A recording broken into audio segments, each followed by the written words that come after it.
Mas a gente não comentou por quê, né? Por que tem um limite, né, de água no estado gasoso no ar, em função da temperatura, né?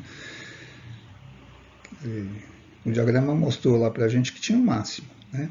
Não é absurdo, assim, mesmo do senso comum, não é absurda a ideia. Mas precisa ter uma explicação, né? A gente precisa conseguir entender isso de alguma maneira. E a gente recorre a um outro conceito, que é meio irmão, assim, que é o conceito de pressão parcial do vapor de água. A gente vai fazer um experimento hipotético aqui, só no âmbito da imaginação, mas que pode ser feito também no mundo real, que funciona perfeitamente. Bom, então imagine o seguinte, esse é o estado inicial do nosso experimento.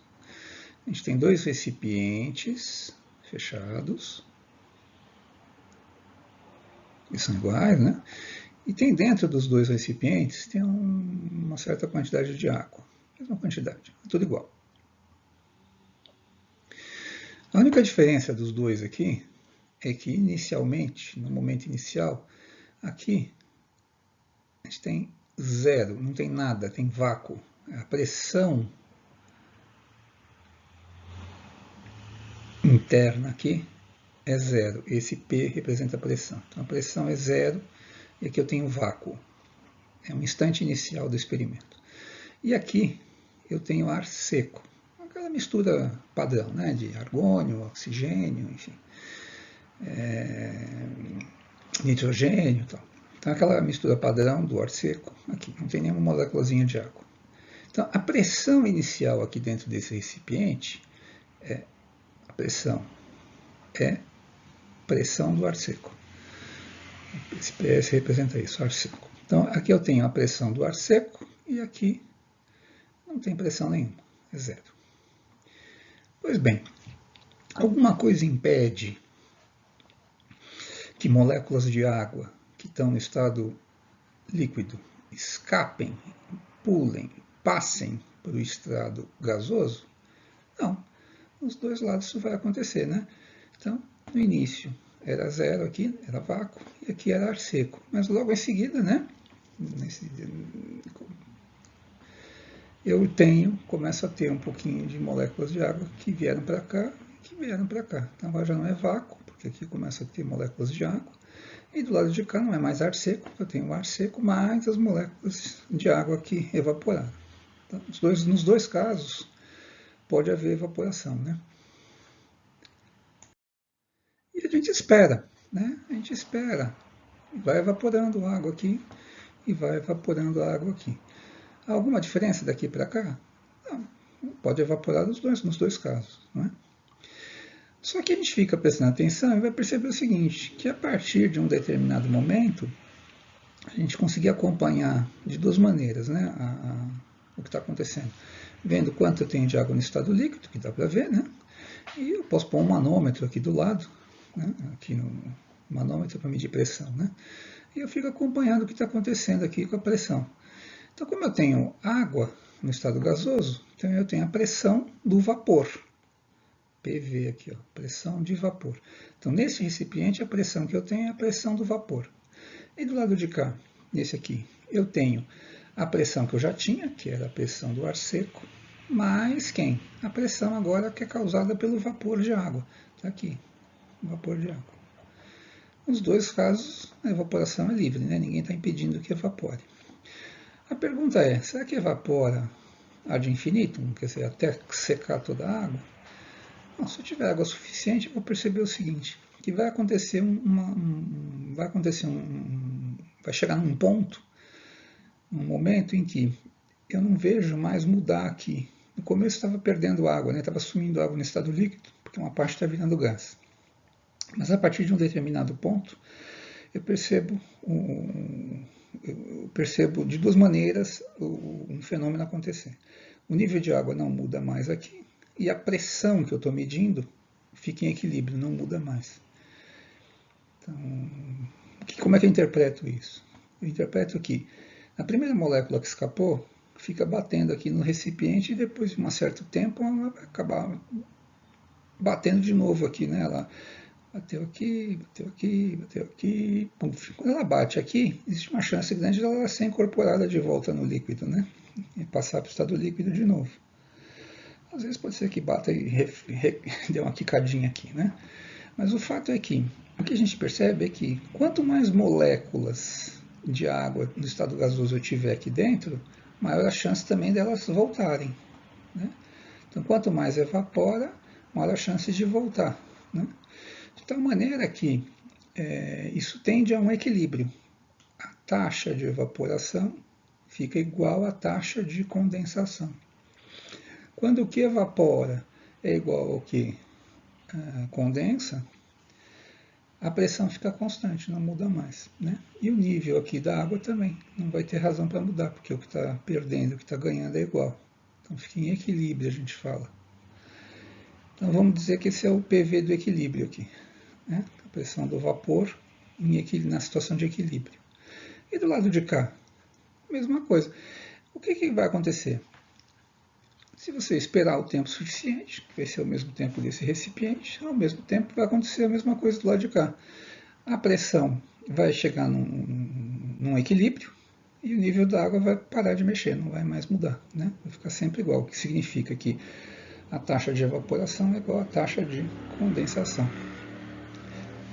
O que é curioso aqui, quando você faz, mesmo fazendo na prática, acontecer a mesma coisa, você vai perceber o seguinte, é que essa pressão a mais que eu tenho aqui agora, com ar saturado, né, o ar cheio de vapor, e aqui só o vapor de água, cheio de vapor de água, digamos assim, né,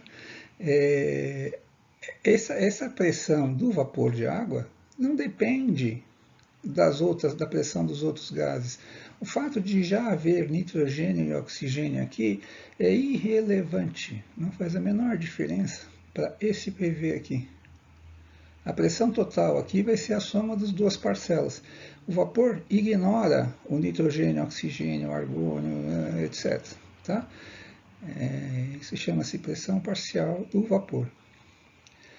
Nesse caso aqui, que a gente fez esse experimento hipotético, essa pressão máxima aqui, né, do vapor, quando o ar está saturado, é igual dos dois lados. Não é mesmo? Então, o fato de ter outros gases não muda em nada, né? Isso a gente, de uma certa forma, em geral, deve aprender, ou aprenderia lá no ensino médio, né?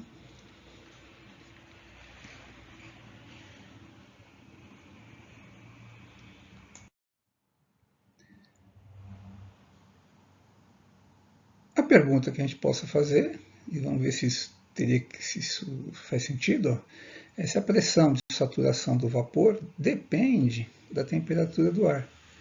Tem que ser, porque senão o que a gente tinha visto antes lá no diagrama psicométrico não poderia ser verdade, né? Quando aumenta a temperatura do ar, cabe mais água no ar. Então essa pressão de saturação tem que ir mudando também, né? É verdade, isso é uma coisa que é verdadeira, então a gente tem que lembrar disso. Ó, a pressão de saturação do vapor de água depende da temperatura do ar. Quando aumenta a temperatura do ar, aumenta a pressão de saturação. Vamos voltar lá no experimento hipotético para ver. Vamos ver. Vamos tentar ver o que acontece. Se eu aumentar a temperatura, se eu fiz o experimento com uma certa temperatura e cheguei num ponto de equilíbrio, tudo bem.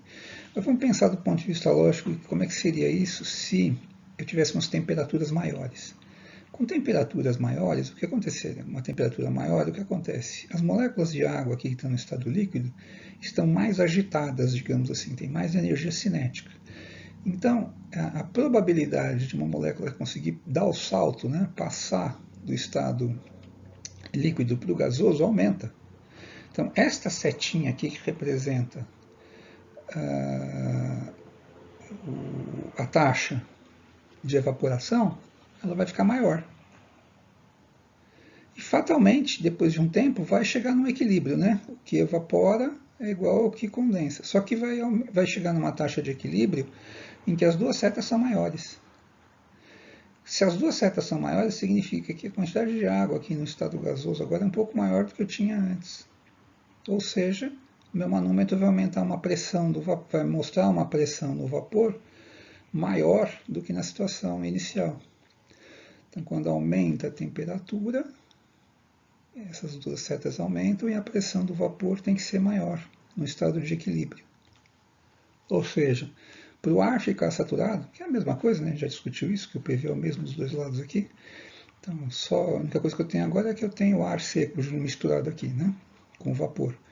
Então, a pressão do vapor, quando o ar ficou saturado aqui, ó, na temperatura maior, a pressão do vapor é maior. Cabe mais água no ar agora.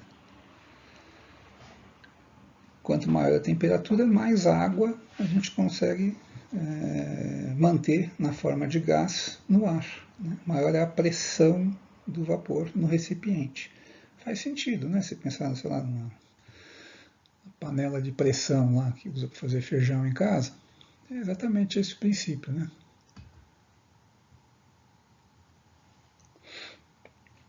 Como é que aumenta a pressão dentro da panela? Se aumenta forçando, né? Usando calor para fazer com que a taxa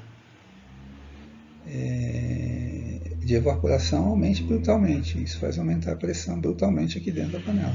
Né?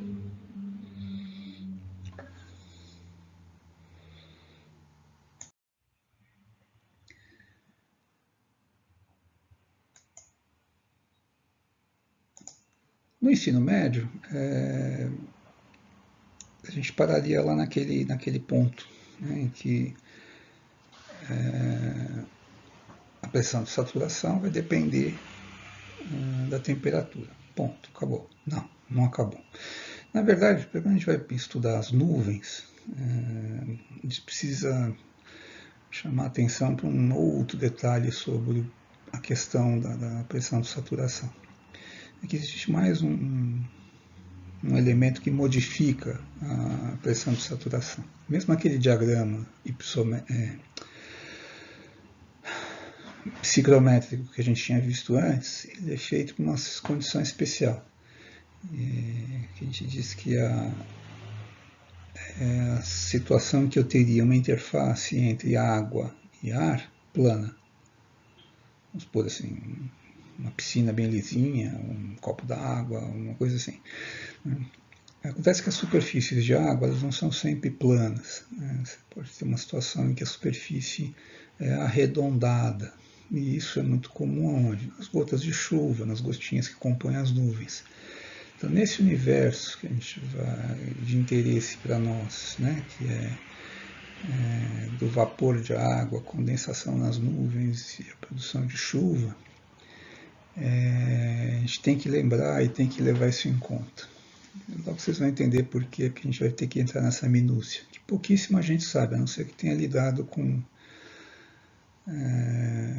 assuntos ou precise lidar com a questão de tratar de gotas de água muito pequenas.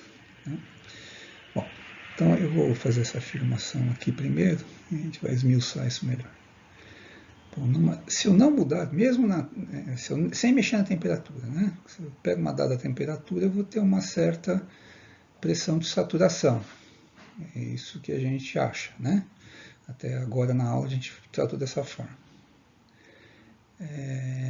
Só que não é bem assim, ainda tem um outro detalhe. Qual que é? Então, assim, numa mesma temperatura, no entorno de uma superfície arredondada, a pressão de saturação é maior que sobre uma superfície plana.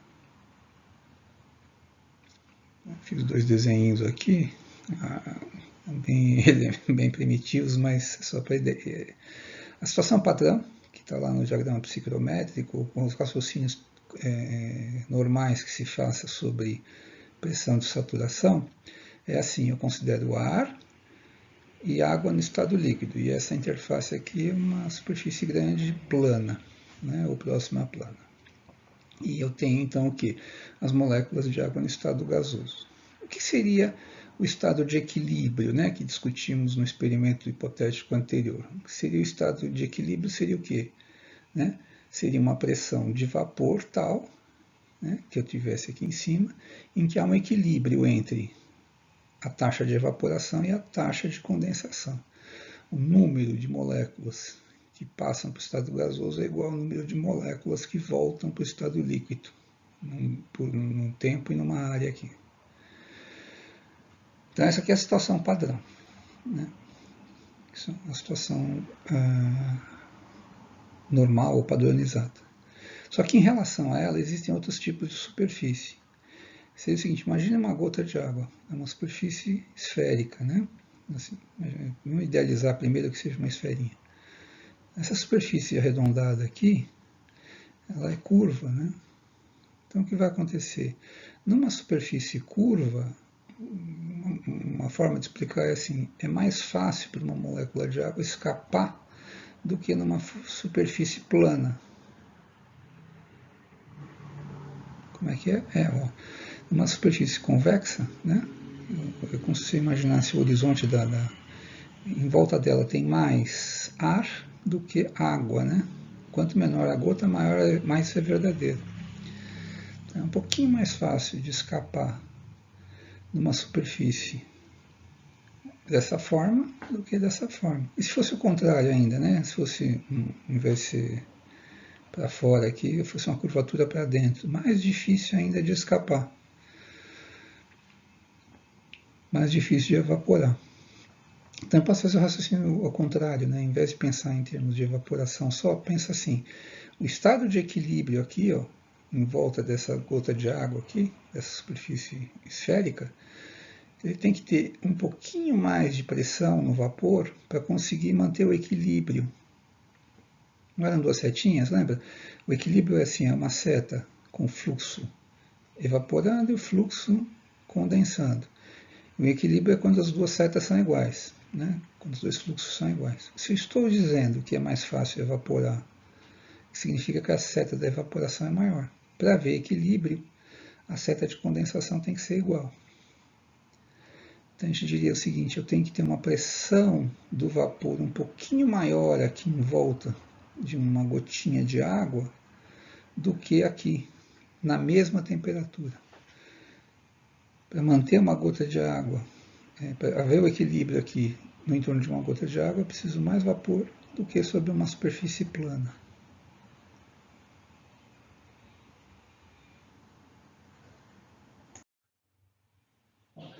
Eu posso ir um pouquinho mais além, que é dizer o seguinte, que dependendo do tamanho de uma gota de água, eu posso precisar de uma pressão maior ou menor para saturar do ar, para que o ar esteja saturado em relação à gota de água.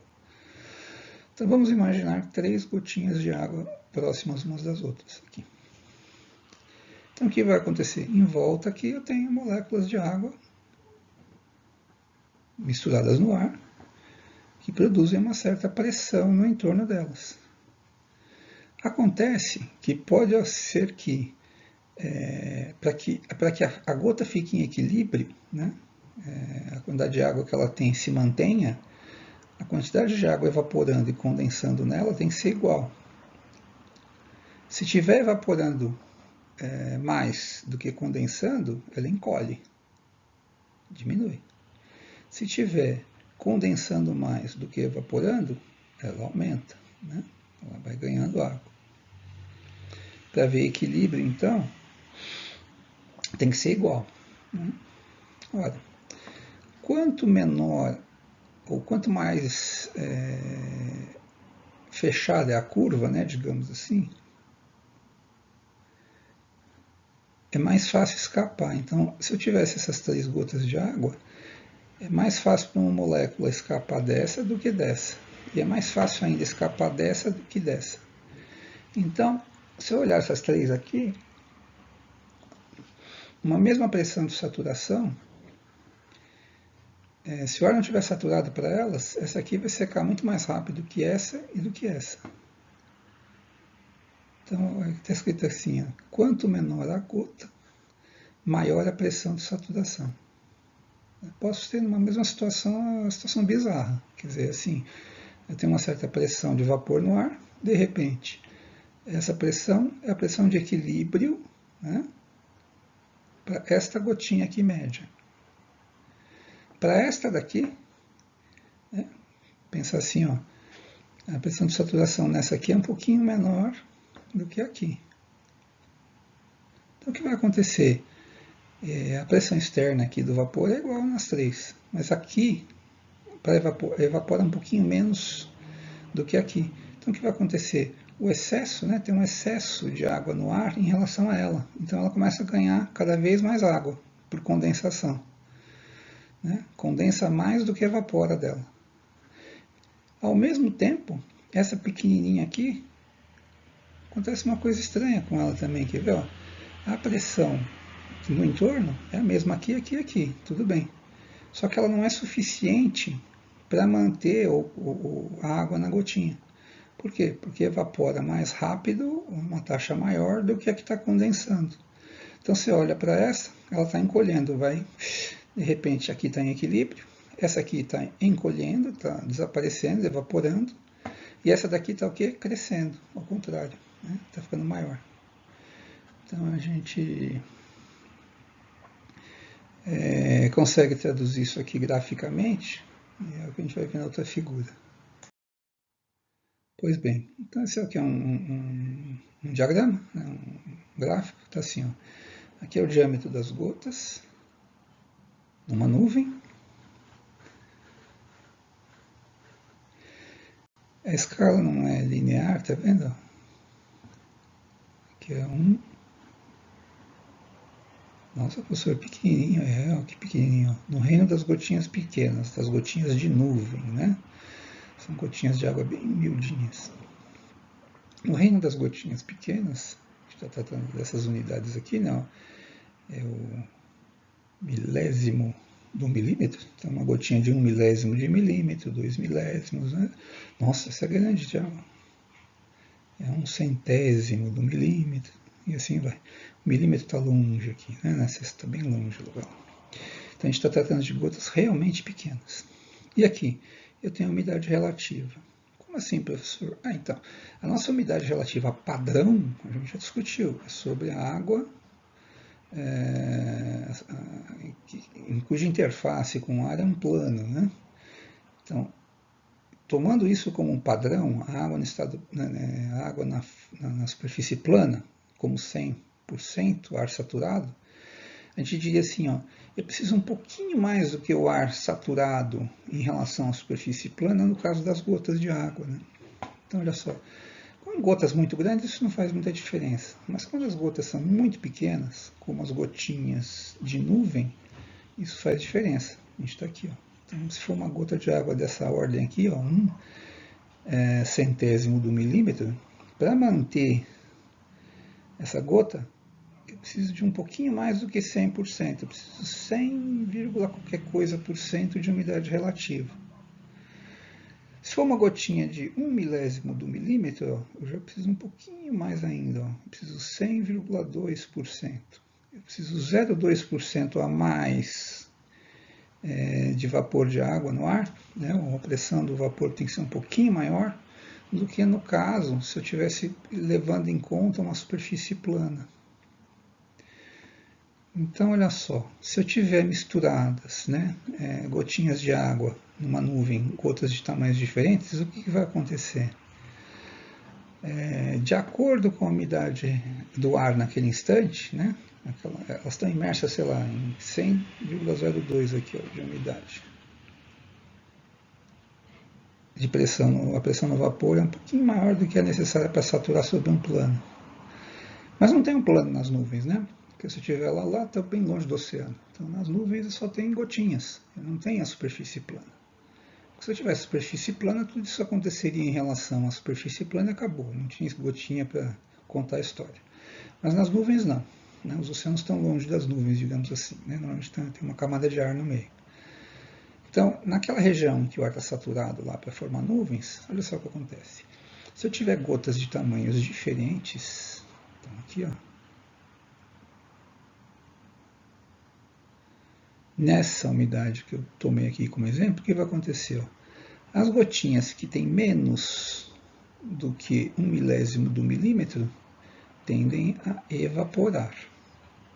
As que têm mais ou menos 1 milésimo do milímetro permanecem em equilíbrio, né? Não aumentam nem diminuem.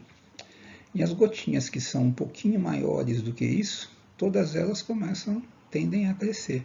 A água condensa nessas gotinhas que são um pouco maiores. Não sei se era bom você fazer uma pausa aí no vídeo para pensar sobre o assunto. Mas isso certamente é novidade para 99% de vocês.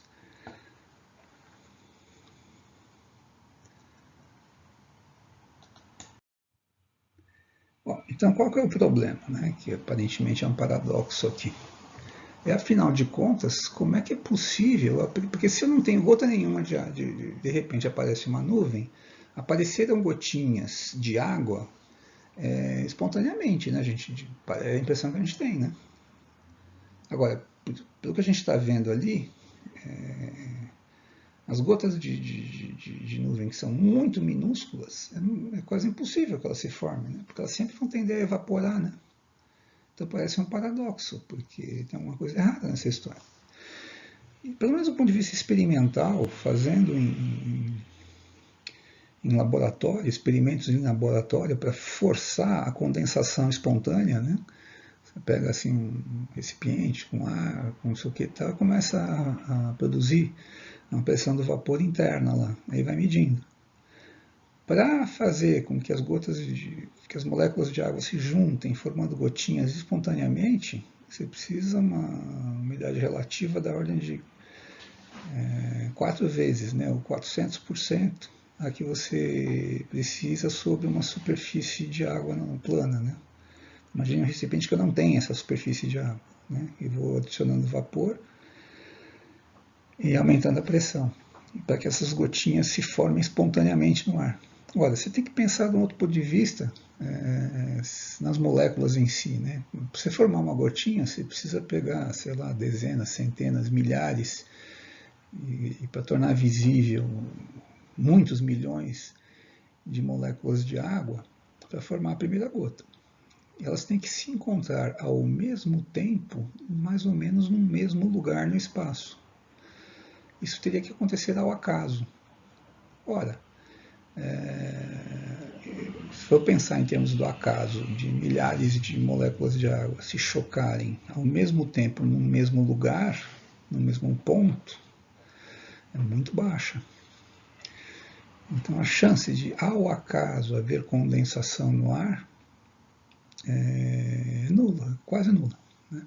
Pelo menos na atmosfera da Terra, não há razão para haver condensação espontânea, porque as pressões são baixas. As pressões de vapor que a gente tem na Terra, naturalmente, são muito baixas. Não deveria haver condensação espontânea na nossa atmosfera. Como?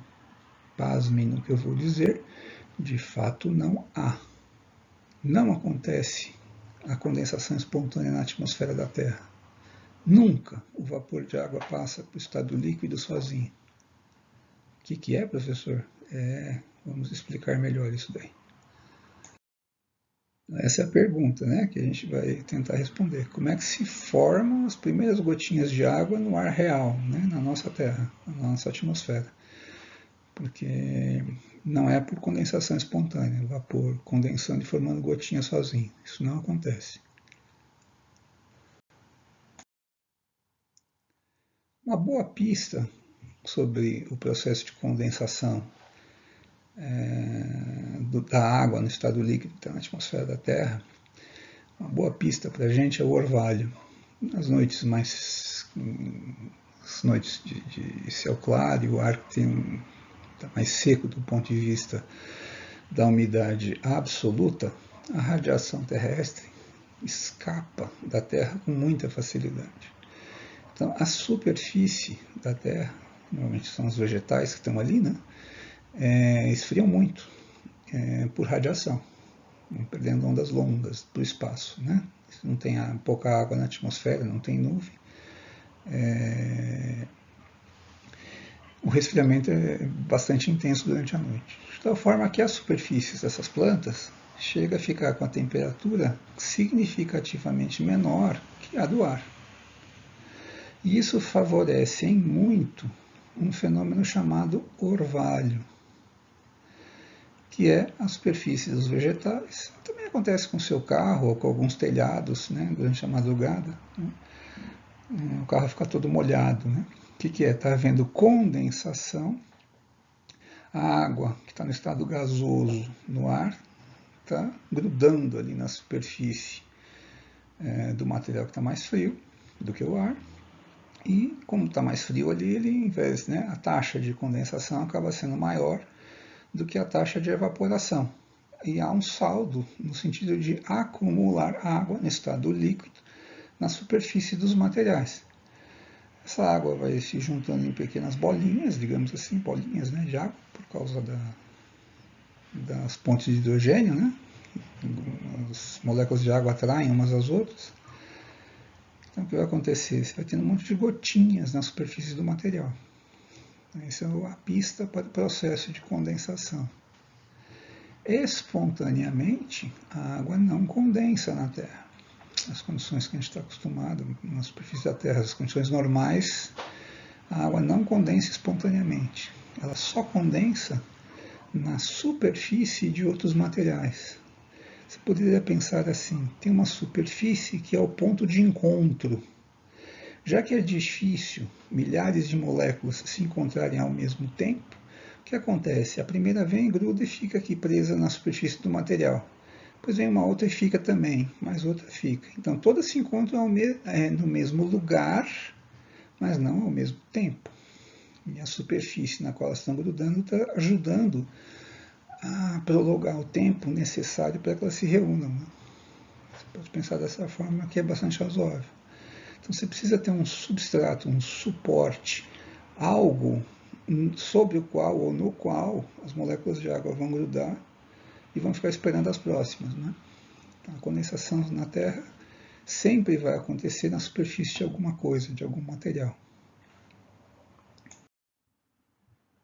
Então, os que me conhecem sabem que eu sempre brinco que, felizmente, o ar puro é uma divagação, uma aberração criada pela mente humana. Felizmente, o ar da Terra não é puro.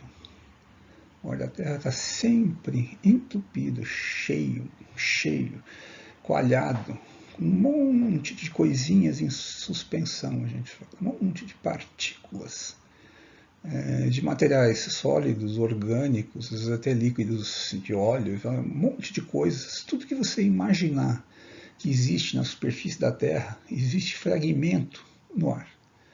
Então você se mexe, fibras da sua roupa se desprendem, pedacinhos da sua pele, o vento sopra sobre o solo, levanta grãozinhos de areia, grãozinhos de tudo quanto é mineral, óxidos, enfim. Pólens, bactérias, esporo de fungo, tudo que você puder imaginar tem fragmento suspenso no ar.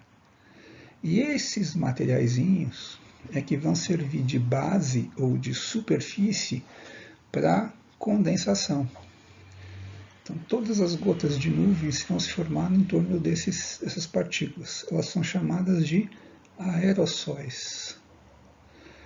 O ar, então, sempre contém aerossóis, sempre contém partículas em suspensão.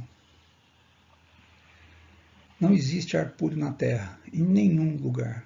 Não existe, nunca existiu, e espero que nunca venha a existir ar puro. Porque se o ar ficasse realmente limpinho, sem nada suspenso, não haveria condensação. Os aerossóis podem variar em tamanho, maiores ou menores. Eles podem variar na afinidade por água, né? Se o material é um material bom para grudar moléculas de água ou não. Não é? A gente sabe que a água, naturalmente, é uma molécula grudenta, né? Ela é uma molécula polar. Né? E se a superfície for apolar, ela tende a repelir, a água não gruda. Mas a maior parte das superfícies que existem na Terra são polares, né? Tem afinidade por água. E pode haver uma variação de concentração, né? Às vezes tem mais ou menos aerossóis no ar, mas nunca está limpo, realmente. Né? O ar está sempre entupido, coalhado de aerossóis.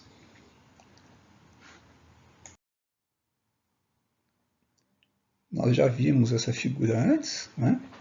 e dissemos que isso aqui não é vapor. Isso aqui é o quê? É uma nuvem. Pois bem, cada gotinha dessas que você está vendo aqui nessa nuvem, cada gotinha dessas se desenvolveu por condensação da água que estava evaporando aqui, né, da água quente na xícara.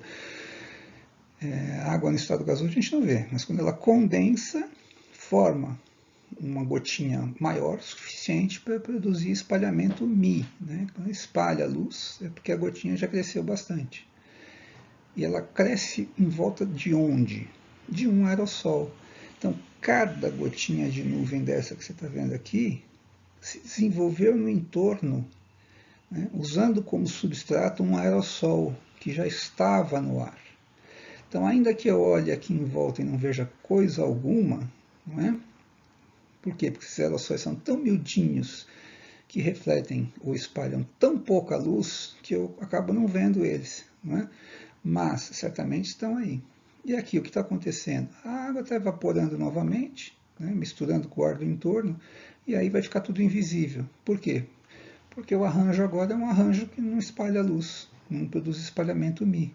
Mas a água, né, o vapor de água e os aerossóis estão aqui ainda. Né, eles não foram para lugar nenhum, eles só estão organizados de uma outra forma. Aqui a água está formando uma camada em volta do aerossol, bem grande, né, e aqui o aerossol e o vapor estão separados. Né, a água está no estado gasoso.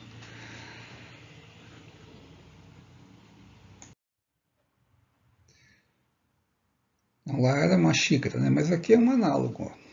Do exemplo da xícara fica mais fácil de entender esse daqui. A água aqui, nesse caso, está um pouco mais quente, está um pouquinho mais quente do que o ar. Então, a taxa de evaporação da superfície da água é um pouco maior do que a da condensação, então vai sobrando vapor no ar. Não é?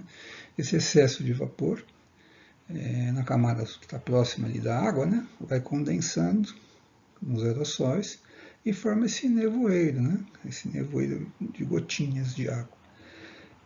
Isso aí é exatamente o que é uma nuvem. Né? É uma nuvem. Esse nevoeiro é um tipo de nuvem.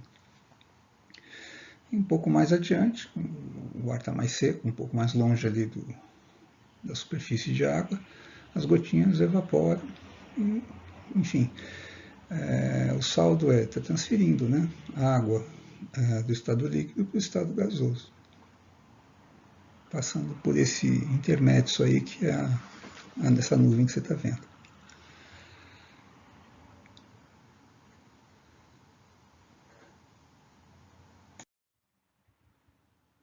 Também é comum esse tipo de nevoeiro aqui, ó.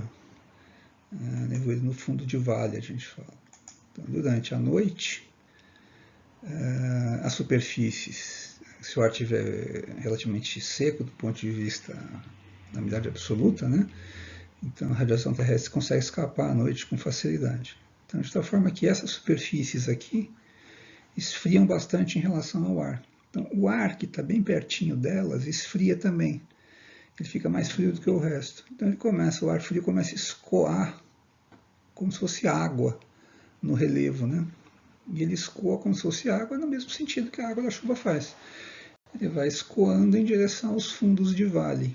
Então não é incomum, mesmo aqui no Vale do Pinheiros do Tietê, em algumas épocas do ano, que ar frio se acumule, né, fique acumulado no fundo dos vales. Né? E não é incomum que esfrie o suficiente para o ar ficar saturado. Lembra? Ó, se eu diminuir bastante a temperatura, eu vou andando no diagrama psicrométrico, eu vou andando para a esquerda, né? E uma hora, fatalmente, se eu reduzir o suficiente a temperatura, fatalmente eu chego no ponto de saturação, né? Em que o ar fica saturado. E ali, o excesso, se eu continuar diminuindo a temperatura, o excesso de água vai condensando nos aerossóis, que é o que eu estou vendo aqui. É um nevoeiro no fundo do vale. É uma nuvem também. É um tipo de nuvem isso aqui. Mas não tenha dúvida, cada gotinha dessas que compõe esse nevoeiro se desenvolveu no entorno do quê? De um aerossol. E aqui, professor, aqui tem os aerossóis, aqui em cima, tanto quanto aqui, não tem diferença alguma, e também tem o vapor de água. Né? A água no estado gasoso está aqui também. Por que aqui eu não vejo e aqui eu vejo? Única e exclusivamente porque aqui uma parte da água passou para o estado líquido e formou gotas grandes o suficiente para produzir o espalhamento BI. E aqui não. Né?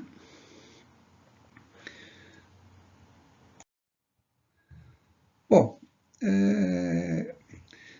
aí normalmente lá no ensino fundamental acontece uma mágica de repente. Né? Ah, condensa na nuvem e aí chove. Bom, mas como assim? Não é bem. De novo, né? Não, a explicação está sucinta demais e não chega lá onde tem que chegar. Por quê? Porque é o seguinte, a condensação é um processo lento, né? E se você só por condensação, supondo que você consegue manter ar saturado em torno das gotinhas, né? O ar está saturado em relação a elas e vai fornecendo a água que vai condensando, condensando, condensando, condensando, e a gotinha vai crescendo, crescendo, crescendo. Então, para formar uma gota que chega a ser chamada de gota de chuva, né, que possa ser propriamente chamada de gota de chuva, demoraria um tempo danado. É uma coisa assim da ordem de um dia inteiro para você conseguir formar uma gota que funcione como uma gota de chuva. Né? Acontece que a gente tem nuvens que muito menos de 3 horas, às vezes até uma coisa por aí, ou até menos talvez, conseguem produzir um aguaceiro, né? Tempestade. Então, como é que você conseguiu, né, de uma nuvem produzir uma tempestade, se por condensação você não consegue produzir gotas tão grandes tão rápido? Né? Então tem que ter mais alguma coisa para explicar aqui. Né? Você perceber do que a gente está falando, veja bem, isso aqui é uma média assim, de um núcleo de condensação, né? Aqueles aerossóis que servem para condensar água, né? Que tem afinidade por água. Uma coisa pequenininha, bem minúsculozinha. Uma gotinha de chuva típica, olha só como ela é grande, ó, em relação a quem? A esse aqui. A água se juntou aqui em torno e produziu a gota de água da nuvem. A gota de chuva é muito maior, muitos milhares de vezes, mas muito grande em relação a uma gota de nuvem, certo? Ela é pequena em relação a esta. E essa aqui, ó, o núcleo de condensação é minúsculo em relação a elas duas, né? Então, por condensação, é uma coisa você produzir por condensação isto aqui. Agora, se você quer continuar por condensação, chegar nesse gigante, vai demorar muito tempo. Muito tempo mesmo. Então, como é que a gente consegue, né? Como é que a natureza faz isso, né? Como é que naturalmente isto se transforma nisto? E rápido, né? Esse aqui é o problema. Tem que ser rápido. Então, para ver a formação das gotas de chuva, não é chuva ainda, hein? Para ver a formação das gotas de chuva, a gente brinca que precisa de 3 Cs. O primeiro C é a condensação. A gente já viu ela aí atrás. Mas também precisa de outros 2 processos, a colisão e a coalescência. São esses 3 Cs que vão produzir gotas de chuva. A condensação sozinha produz gotas muito pequenas e que crescem muito lentamente. Então, a chave aqui para entender como é que funciona seria o seguinte: você tem que imaginar numa nuvem que você tem uma miríade de gotinhas, né? Todas elas muito pequenininhas, mas elas estão se movimentando, e elas se movimentam de uma forma meio aleatória, meio anárquica. Então, ao acaso, essa turbulência vai produzir, ou vai propiciar o encontro de gotinhas de nuvem. Ao acaso, elas podem se encontrar e colidir uma com a outra. Ou seja, quanto mais turbulento tiver o ar, né, quanto mais agitado, mecanicamente, né, tiver o ar, maior a chance de haver colisão entre as gotinhas que compõem a nuvem. Uma parte desses choques a gente chama de choque quase elástico, ou como se fossem digamos assim, duas bolinhas perfeitamente borrachudas, né? Assim, vamos supor, quase uma perda de energia cinética na colisão. Então, duas bolinhas vêm, simplesmente se encontram aqui ao acaso e uma quica na outra, né? Digamos assim, muda só a direção, às vezes transfere energia de cinética de uma para outra, enfim, mas não acontece nada. Além disso daqui, só um choque. Mas por que isso acontece? Porque existe uma propriedade, talvez vocês lembrem disso, que a gente chama de tensão superficial da água. As moléculas de água na superfície, por conta das pontes de hidrogênio, elas estão um pouquinho mais, fazendo com que as moléculas fiquem um pouquinho mais compactas na superfície do que no interior da gota. E formam uma espécie de película, digamos assim, de água mesmo, né? Isso a gente chama de tensão superficial. Então, essa membrana da tensão superficial acaba suportando essa colisão, desde que ela não seja, o impacto não seja muito grande, né?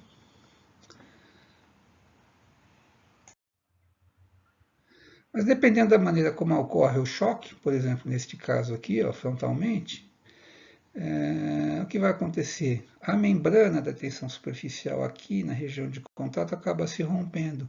E a água de uma bolinha e da outra bolinha de água aqui, das duas gotinhas de nuvem, realmente chegam a tocar uma na outra por dentro, né? Então ocorre uma fusão, digamos assim, das duas gotinhas de água. Então o que acontece nesse caso? É uma colisão seguida de coalescência. Coalescência é isso aqui, ó. As duas gotinhas, quando realmente se fundem, a água que as compõe se reorganiza, e se reorganiza da seguinte forma: por conta da própria tensão superficial, que vai puxando aqui, né, digamos assim, a membrana, ela acaba ficando com a menor superfície possível, e a menor superfície possível uma membrana desse tipo é uma esferinha, né, ou muito próximo de uma esferinha. Então você tinha duas esferinhas, agora você pega a mesma massa, né, as duas bolinhas, digamos assim, e organiza de novo essa massa desse volume, né, uma esfera que tem uma superfície menor do que as outras duas tinham. Esse processo se chama coalescência. Você já viu isso acontecer muitas vezes, com certeza, quando você vê a água condensando num vidro, numa folha de janela, no vidro de um carro, num copo de refrigerante gelado. Você vê que se formam gotinhas pequenininhas na superfície do vidro, e aos pouquinhos uma gotinha escorre ou toca na outra, e quando elas realmente se juntam, né, se fundem, a gotinha se reorganiza dessa forma aqui, né, duas gotinhas menorzinhas formando uma gotinha um pouco maior, né? Você já viu isso, com certeza. Então isso acontece dentro das nuvens, né? Eu posso pegar gotas menores e produzir uma gota grande muito rapidamente. Para chegar daqui até aqui por condensação demoraria um bom tempo, mas com esse processo de colisão e coalescência rapidinho você faz uma gota maior. Pode parecer uma brincadeira, mas não é. A pergunta aqui seria a seguinte: dessas três figuras que estão aqui, qual a que representa melhor uma gota de chuva? Pois é, se fosse uma gota de nuvem, que está mais ou menos meio suspensa no ar, a melhor forma é mais próxima de uma esferinha mesmo, uma gotinha de nuvem. Mas uma gota de chuva caindo, né, precipitando, vindo em direção à superfície, ela tem a forma da... Não é essa a forma. Essa forma aqui, é o número 1, é a forma de uma lágrima escorrendo num rosto. E é uma representação de gotinha do Zé Gotinha, ou revista em quadrinhos, enfim. Quando você olha e observa de fato a água da chuva caindo, e fotografa, é possível fotografar inclusive, mas se tiver um pouco de paciência, você consegue ver a chuva caindo, logo a gente explica por que e como. Uma gota de chuva caindo, ela tem esse formato aqui, né? Ela tem esse jeitão. O atrito com o ar, aqui, né? A gota tem que passar pelo ar. Então, o atrito com o ar aqui força e espreme a gotinha, né? O peso dela para baixo e o atrito com o ar para cima. Isso força a gotinha a ficar com essa forma aqui quando ela está caindo. Então, isso aqui não existe na natureza, tá bom? Não tem nada a ver com chuva isso daqui.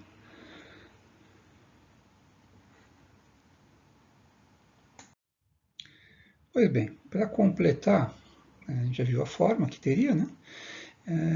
Eu vou introduzir aqui um conceito que é a velocidade terminal de precipitação.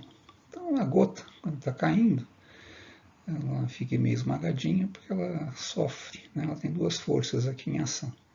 Uma força é o peso da própria gota, a massa dela sendo puxada, né, em direção ao centro da Terra, e ela puxando a Terra também. Então, o peso está orientado em direção à superfície da Terra, né, ou ao centro da Terra, digamos assim. Mas, o que acontece? Inicialmente, o peso orientado para baixo exerce uma força na gotinha, e a gotinha tende a ter uma velocidade crescente em direção à superfície da Terra. A velocidade tende a aumentar porque tem uma força, que é o peso, puxando ela para baixo, acelerando ela para baixo. Acontece que existe uma força contrária, que é uma resistência imposta pelo ar. Para que a gota passe pelo ar, o ar tem que sair do caminho aqui, ela tem que afastar o ar do caminho, o ar tem que dar a volta aqui assim, ó, e passar para cima, né? Então ela tem que ir tirando o ar do caminho e ele tem que ir indo para trás aqui. O que acontece? Esse atrito, a gente pode chamar assim, né? Essa força no sentido contrário, essa resistência que o ar coloca à passagem da gota, ela é proporcional à velocidade. Então, quanto maior a velocidade de queda da gotinha, mais difícil é passar pelo ar. Então, o atrito aumenta conforme aumenta a velocidade. O que vai acontecer? O atrito, então, é uma força orientada no sentido oposto ao da velocidade, que no caso aqui é igual à mesma direção do peso aqui. Então, o que vai acontecer? A velocidade vai aumentando gradativamente até que o atrito seja exatamente igual ao peso da gotinha. Veja bem se você entendeu. O peso é uma força no sentido, e o atrito é uma força no sentido oposto. Na hora que as duas forças são iguais, não há mais razão para mudar a velocidade. Então o peso está puxando para um lado, o atrito atrapalhando e causando uma resistência à passagem pelo outro, né, no sentido oposto. Então, o que acontece? As duas forças se anulam. Né? O que acontece com a velocidade? Fica constante. Então, qualquer gota, também vale para o gelo, né, para os cristais de gelo, a gente vai falar do gelo depois na outra aula, qualquer gota de água que estiver caindo dentro da atmosfera, né, que vindo em direção à superfície, ela faz o quê? Ela tende a ter uma velocidade terminal, a gente fala, uma velocidade constante, até chegar aqui embaixo. Ou não, enfim, mas a condição para que a velocidade não vai aumentando indefinidamente, né? Ela tende a um limite. O limite é o quê? É o atrito, que vai ser igual ao peso. Então nunca passa de uma certa velocidade.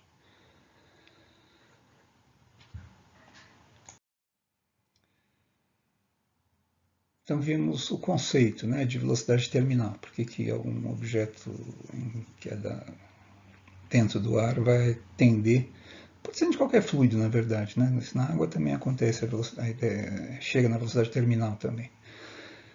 A gente já viu esse conceito no slide anterior. Agora aqui a questão é a seguinte, é que essa velocidade terminal vai depender do tamanho dos objetos. Ou, na verdade, é da relação entre a superfície e a massa do objeto. Então, se eu vamos pegar o exemplo de um bolo, que fica mais fácil de imaginar o que a gente está querendo dizer. O atrito tem a ver com a superfície, né? Quanto maior a superfície, vai ser maior o atrito. Então, se eu pego um bolo, tiro ele do forno, né? Tá lá, ele tem uma certa superfície. Você imaginar as faces de um paralelogramo, né? Do paralelepípedo. Se eu pegar e cortar ele um monte de pedacinhos menores, o que eu estou fazendo? Eu estou mantendo a massa que o bolo tem, né? A quantidade de matéria ali é a mesma, só que agora tem muito mais superfície exposta do que tinha antes. Inclusive vai esfriar muito mais rápido, né? Então a ideia é mais ou menos a mesma. Se você pegar uma certa quantidade de água e formar uma bolinha, ela vai ter uma certa superfície. Se você dividir aquela bolinha em milhares de bolinhas menorzinhas, agora você vai ter muito mais superfície, mas vai ter a mesma massa, né? E a resistência do ar tem a ver com atrito na superfície, né, entre o ar e a água. Então, quanto maior a superfície em relação à massa, mais rápido, né, mais fácil de atingir a velocidade terminal. Agora ela vai ser menor. Né? Vamos pegar um exemplo aqui. Ó. Uma gotinha de água com 1000 milésimos do milímetro, ou seja, 1 milímetro. Essa gotinha de água com 1 milímetro atinge uma velocidade terminal da ordem de 4 metros por segundo. É rápido. É rápido, mas não é tão rápido assim, né? Com o olhar você acompanha um objeto se movendo a 4 metros por segundo com facilidade. Não há nenhuma dificuldade em observar uma gota dessa velocidade caindo. Né? É uma gota de chuva pequena.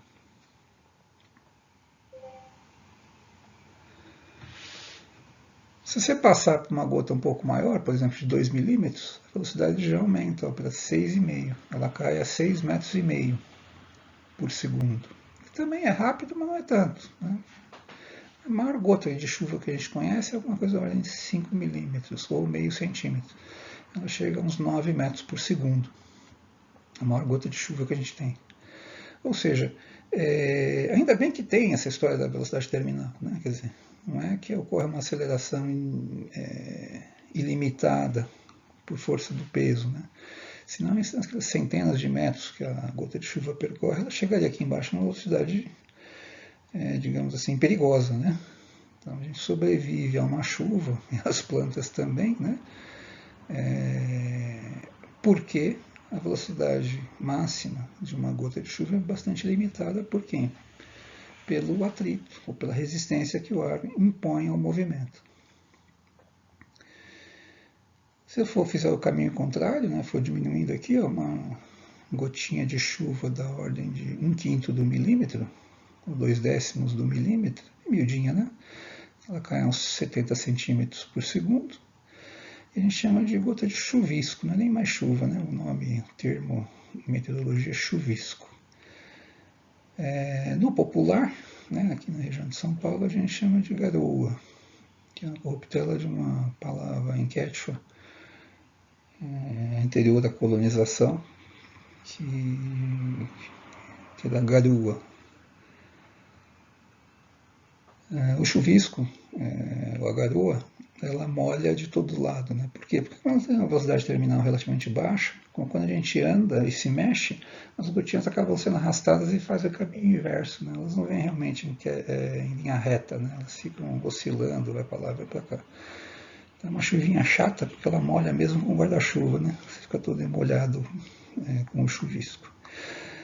As gotas de nuvem típicas são menorzinhas ainda. Ó. Uma grande da ordem de 1/10 do milímetro, ou até menos, ó, bem menos, tá vendo? Em miudinho. A gota de nuvem típica, né? Na ordem de 0,02 do milímetro. Nossa, a pessoa é pequeno, mas ainda assim, em termos de moléculas, é um montão de moléculas de água, né, para formar isso. Ela cai numa velocidade de 1 centímetro por segundo, 0,01 metro por segundo. 1 centímetro por segundo, então a nuvem está caindo, ela está precipitando, mas é uma velocidade lenta, né? Então a gente olhando aqui de baixo nem consegue perceber que ela está descendo, né? E demora bastante para uma nuvem descer, né? Mesmo alguns metros.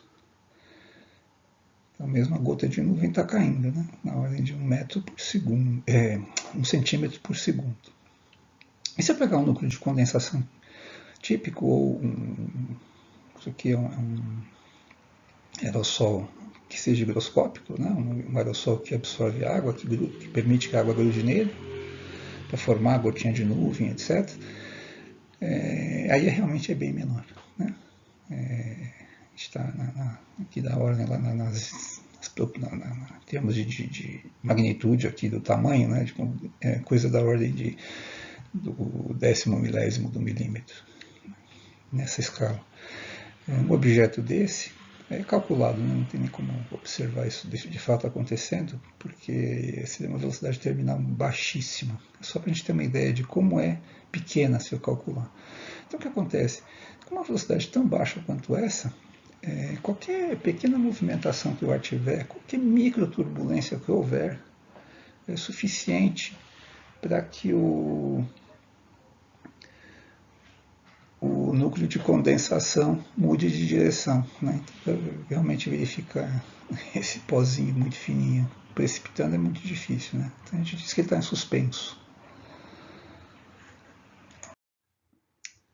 Então estamos dentro de uma nuvem.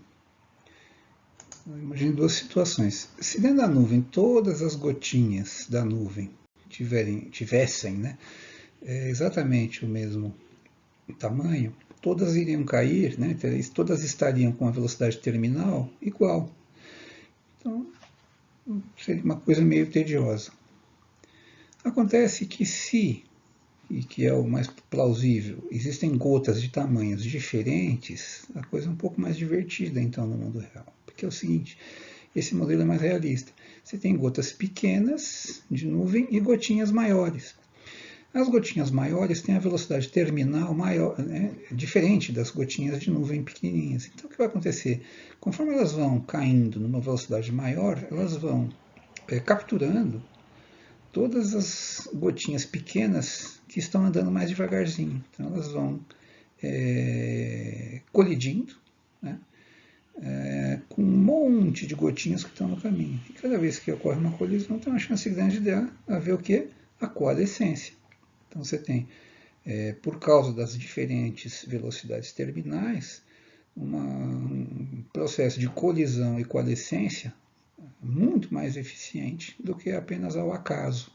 O acaso produz colisão entre as gotinhas de nuvem para formar gotas de diferentes tamanhos. Mas a partir do momento que você já tiver algumas gotas que são um pouquinho maiores, né? Se você juntar duas aqui, elas já começam a cair numa velocidade um pouquinho maior do que as outras. Pronto. Né? Então, o acaso gera gotas de diferentes tamanhos. E o fato de haver gotas de diferentes tamanhos gera um processo que é em cascata, a gente diz assim, né?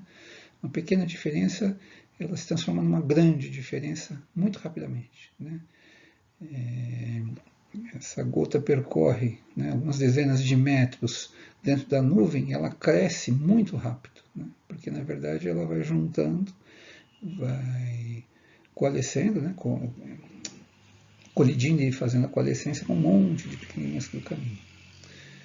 Então, a piada que a gente faz aqui, nesse contexto, que é o processo de reprodução ampliada das gotinhas grandes. Você pode dar risada, porque é uma apropriação engraçada do Marx no Capital.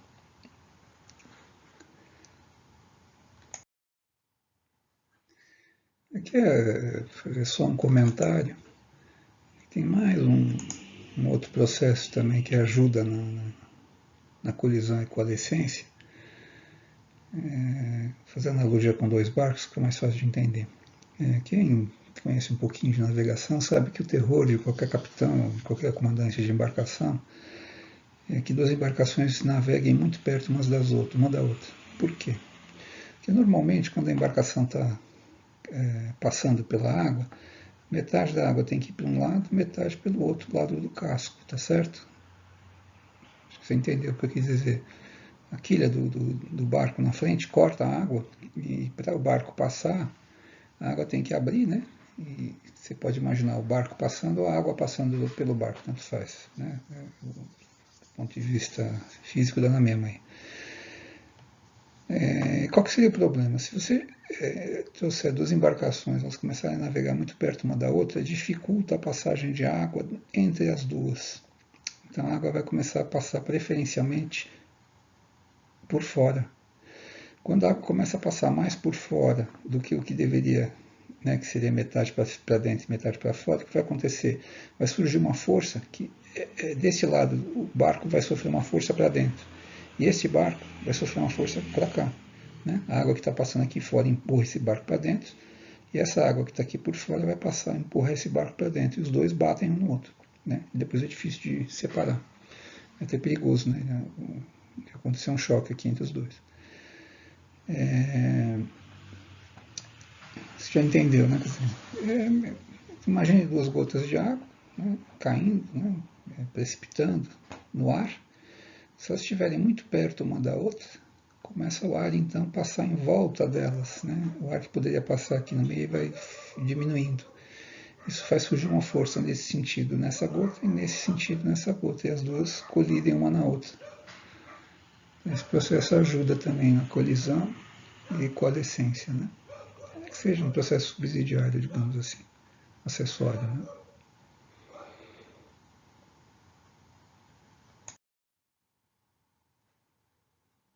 Então é isso. A gente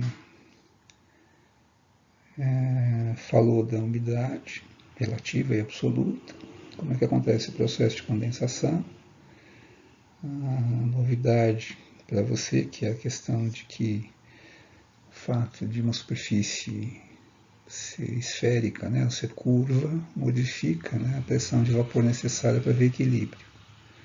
A gente dizer que o ar está saturado em relação à superfície da gota, ou enfim, em relação a uma superfície de água no estado líquido. Depende da forma dessa superfície também. Isso acontece no reino das microgotinhas de água suspensas no ar em geral, né? Em outras situações a gente pode ignorar isso tranquilamente, na maior parte dos casos. É só que nesse contexto das nuvens é que isso é importante. E chegamos então a detalhar um pouco como é que acontece a formação das gotas de chuva, né? Na outra aula a gente vai tratar de um outro assunto que é correlato a esse, que é o caso da formação de gelo na atmosfera. Obrigado.